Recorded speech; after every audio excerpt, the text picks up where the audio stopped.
Hello aspirant, क्या हाल चाल, कैसी चल रही है तैयारी 2023 का प्री एग्जाम्स को? कुछ ज्यादा खास समय नहीं बचा हुआ है और प्री एग्जाम्स को देख करके जो तैयारी एस्पिरेंट करते हैं उनकी तैयारी कहीं ना कहीं फाइनल मेरिट सिलेक्शन से बहुत दूर रह जाती है। तो हमें अगर तैयारी फाइनल सिलेक्शन के लिए करनी है तो हमें ये नहीं देख करके करना है कि हमारा प्री एग्जाम आ रहा है और हम प्री एग्जामिनेशन में अच्छा परफॉर्मेंस करें। हालांकि प्री एग्जाम्स में हमें अच्छा परफॉर्मेंस करना है, पर किस बेस पर? सिर्फ इसलिए करना है जिससे हमारा क्या हो, क्वालिफाई हो जाए और हम मेंस में अच्छे से अपना परफॉर्मेंस देने लायक हो जाए। अब मेंस में 4 जीएस के पेपर होते हैं, 2 ऑप्शनल के होते हैं, 2 क्वालिफाई नेचर के पेपर होते हैं, फर्स्ट इंग्लिश सेकंड हिंदी, ठीक है, और एक एससी का पेपर होता है। क्वालिफाई नेचर के पेपर को हम अलग करते हैं। 7 पेपर तो हमारी एक ताकत है जिसमें से 4 जीएस हैं और एक ऐसी है, 2 ऑप्शनल हैं। तो ऑप्शनल के बारे में हम बाद में चर्चा करेंगे, पहले थोड़ा सा हम जीएस के बारे में समझने का प्रयास करते हैं। तो जीएस का जो 4th वाला पेपर बनता है जिसको जीएस 4th बोलते हैं, वो पूरा पेपर एथिक्स के बेस पर बनाया जाता है। उस पेपर में आपको इकोनॉमी नहीं मिलेगी, उस पेपर में आपको जियोग्राफी नहीं मिलेगी, हिस्ट्री नहीं मिलेगी, सिर्फ एथिक्स का पेपर रहेगा। अब ये एथिक्स है क्या? नीति शास्त्र के बारे में कभी ना कभी हम लोगों ने बचपन से पढ़ते आ रहे हैं, 5th क्लास से लेकर के 6th में पढ़ा है, 8th में पढ़ा है कि नीति शास्त्र, नागरिक शास्त्र है ना। और फिर इसके बाद जब हम 12th स्टैंडर्ड तक पहुंचते हैं, जो आर्ट साइड के बच्चे होते हैं उसको, उन बच्चों को बहुत अच्छे तरीके से पता होता है कि नीति शास्त्र क्या है। इसीलिए हमें ये जानकारी करनी है कि नीति शास्त्र क्या है। एथिक्स पूरा फॉर्मूला फंडामेंटल है एथिक्स। अगर कोई पूछता है कि पेपर जो जीएस 4th आता है वो कहां से बनता है, वो एथिक्स का पेपर है।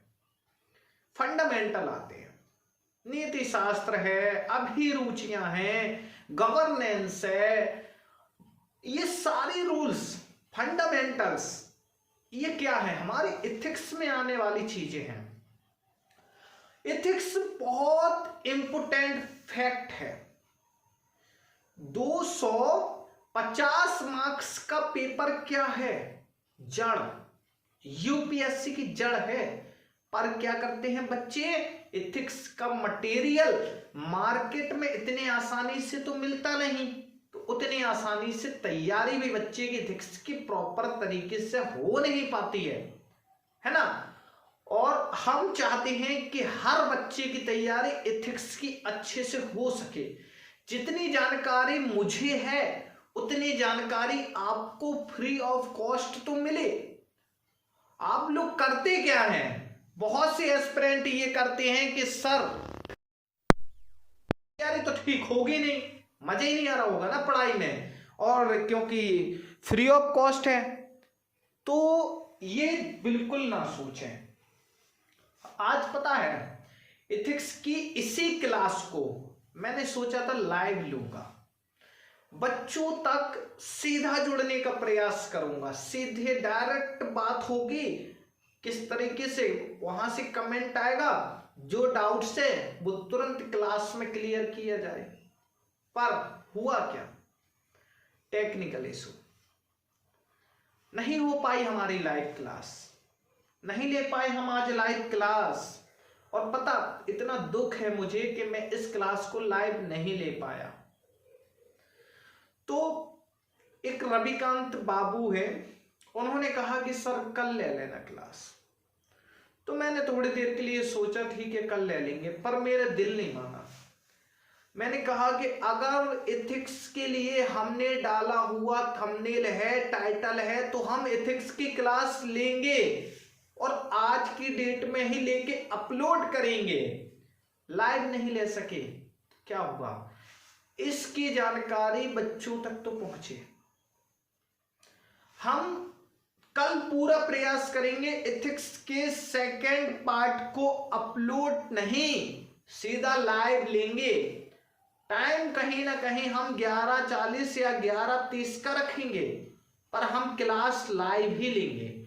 और कल बच्चों आप विश्वास कीजिए, कोई टेक्निकल इशू नहीं रहेगा, कोई किसी प्रकार का इशूज नहीं रहेंगे, कोई प्रॉब्लम्स नहीं होगी।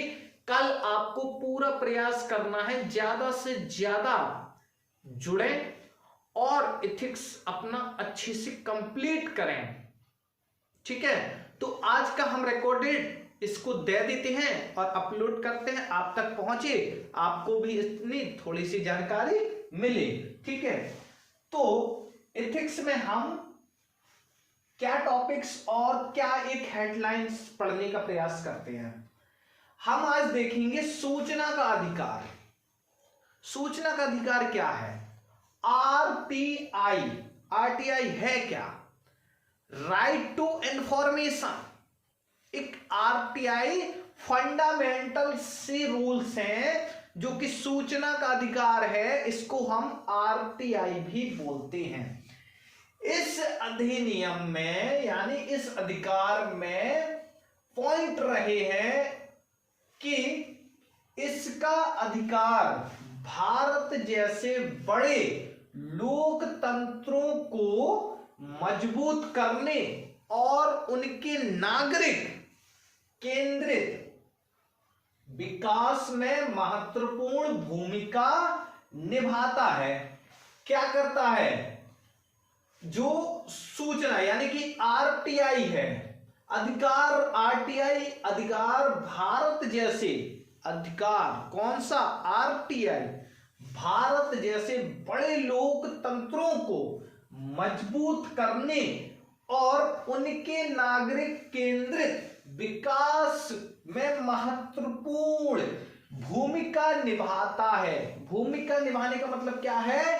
कि अपना एक जो नियम है और बहुत महत्वपूर्ण है, जो बिल्कुल इस निचले स्तर से, भूमिका का क्या मतलब? जो निचले स्तर बिल्कुल बेसिक तरीके से हम तक पहुंचाए, यानी कि विकास में महत्वपूर्ण भूमिका, नागरिक केंद्रित के तहत विकास में महत्वपूर्ण भूमिका निभाता है।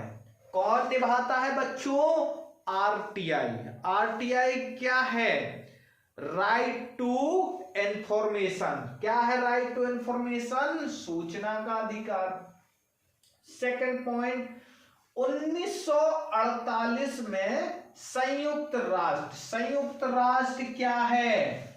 पूरा राष्ट्र, ठीक है? यानी कि संयुक्त का मतलब पूरा राष्ट्र, महासभा द्वारा universal declaration of human rights के माध्यम से सभी मीडिया एवं अन्य माध्यम से सूचना मांगने या प्राप्त करने का अधिकार दिया गया था।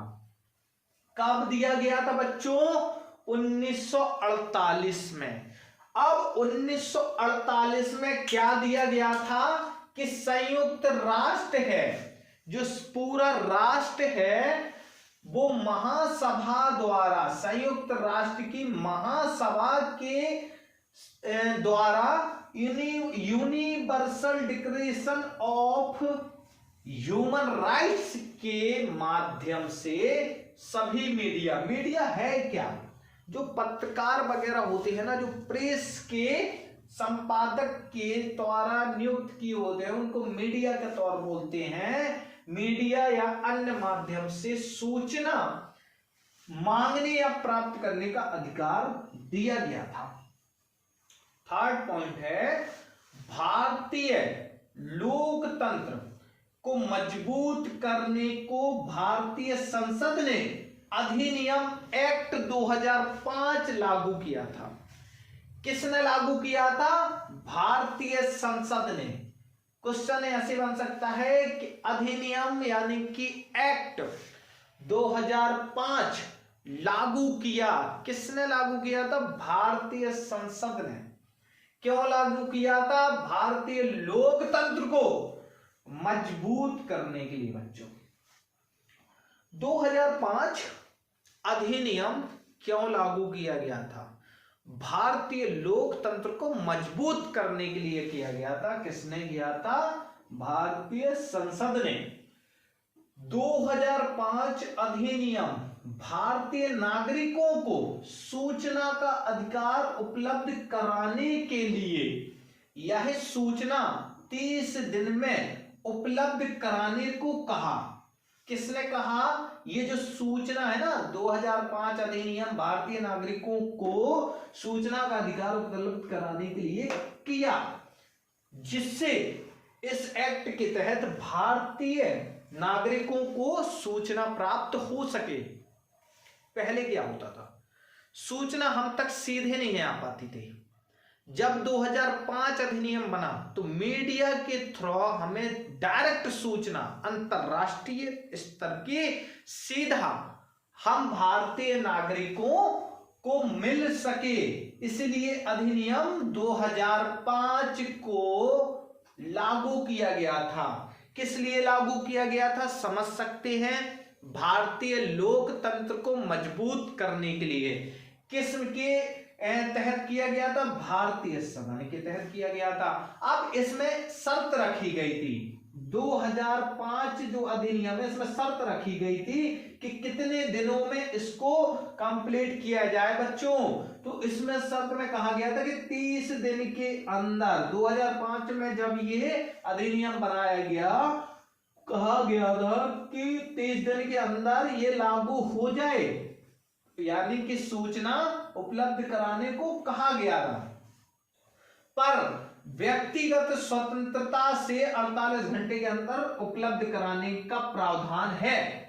यानी कि व्यक्तिगत स्वतंत्रता जो है हमारी स्वयं की, एक छवि के तौर पर जो हमारी सामाजिक व्यक्तिगत है, उसको 48 घंटे के अंदर उपलब्ध कराने का प्रावधान जारी है।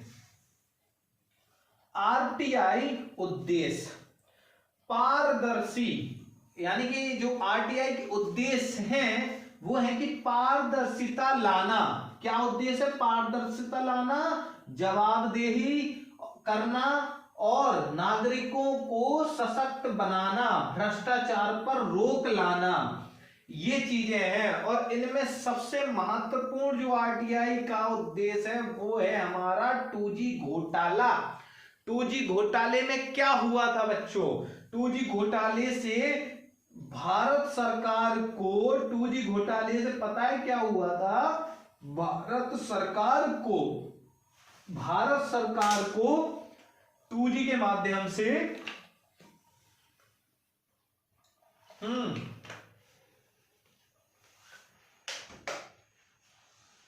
2G घोटाले से भारत सरकार को 1,76,645 करोड़ का नुकसान हुआ था।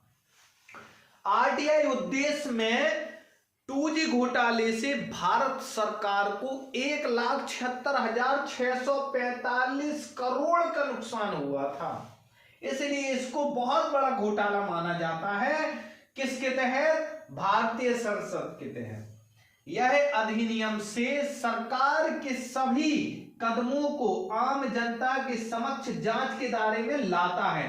कौन लाता है? आरटीआई, जो कि 2005 का अधिनियम है। सरकार के सभी कदमों को, सभी कदम है क्या?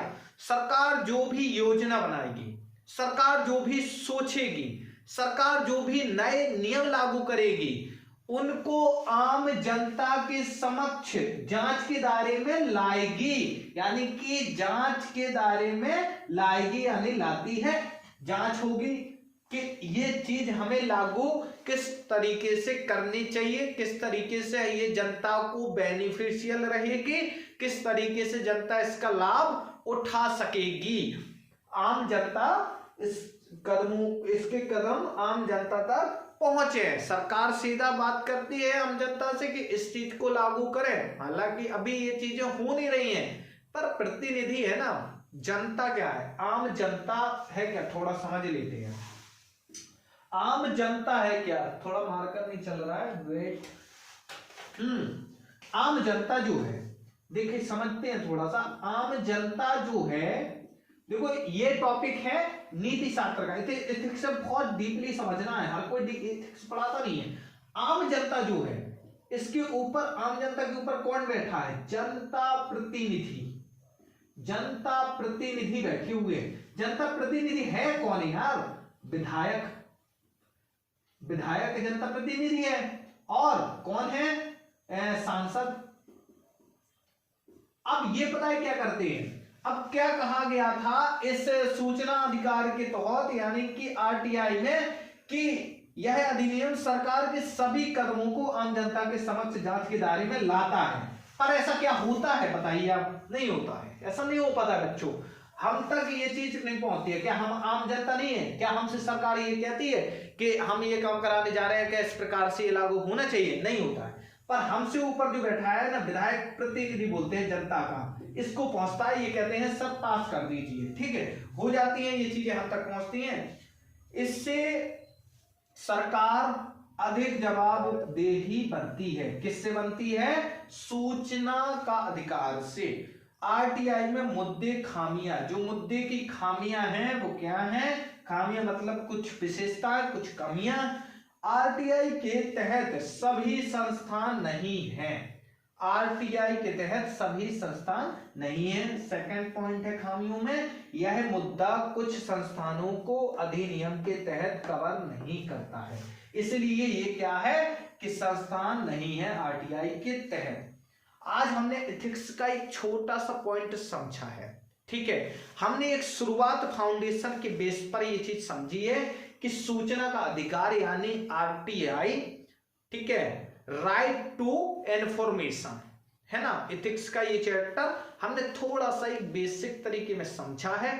हम कल प्रयास करेंगे पूरा लाइव क्लास लेने का, जिसमें हम आगे की चर्चा करेंगे एथिक्स में। और ये लाइव जो ड्यूरेशन है, आप लोग कमेंट कीजिएगा इसी वीडियो में कि हम जो 11:40 11:45 का रखे, हर क्लास लाइव लेने का कोशिश करेंगे। हर क्लास, अभी पॉलिटी चल रहा था, करंट अफेयर्स होगा, कुछ भी होगा, लाइव ही लिया जाएगा। ऑफली वीडियो अपलोड कोई भी नहीं होगी, सीधा लाइव लेंगे, आपसे डायरेक्ट बात करने का प्रयास करेंगे, ठीक है। आपकी कुछ कमेंट होती हैं जो आप बाद में नहीं दे पाते हैं, आपको लगता है कि चलो सब देखेंगे या नहीं देखेंगे, पर ये आप गलत सोचते हैं, पर ठीक है, हालांकि आपका सोचना ठीक है, जायज है, पर उस सोच को मजबूत करने के लिए मैंने उस रास्ते को ही बदल दिया। मैंने वीडियो अपलोडिंग का शेड्यूल ही हटा दिया। सीधे आप बात कीजिए, सीधा कमेंट कीजिए, सर यहाँ ये समझ में नहीं आ रहा, अब ये आप होते, इसमें आप पूछते कुछ भी चीज, तो मुझे अच्छा लगता कि आपने ये चीज पूछी, अब मैं उस चीज को बता पाऊं। चलिए ठीक है बच्चों, इस वीडियो को अपलोड कर देते हैं, आप लोग इसको देख लेना, और कल 11:40 या जो भी है शेड्यूल आपको मिल जाएगा, उसको आप देख लीजिएगा कि क्लास कल एथिक्स की किस टाइम ली जाएगी, और आपको बिल्कुल टाइम पर आना है। बिल्कुल टाइम मतलब सही टाइम पर, ज्यादा वेट नहीं कराना है सर को, अच्छी बात नहीं होती है, ठीक है। क्लास को समाप्त करते हैं। जय हिंद, जय भारत।